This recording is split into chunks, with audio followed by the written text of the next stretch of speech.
Le comité prévention addiction existe depuis une dizaine d'années au sein de l'hôpital Charcot à Plaisir et depuis 2 ans, un accent est mis sur la prévention du cannabis.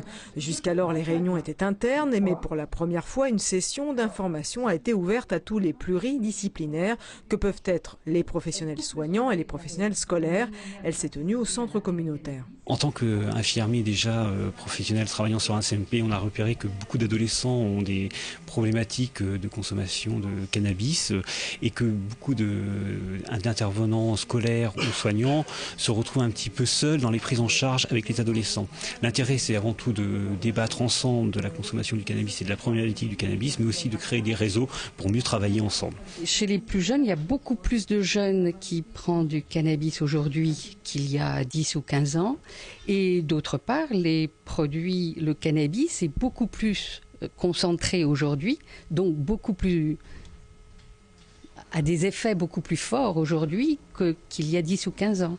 Dans les centres d'addictologie, une très forte proportion de garçons, 9 patients sur 10. C'est une pathologie dont l'origine se situe dans le développement difficile qu'a le garçon de se dégager de la relation qu'il a avec sa mère.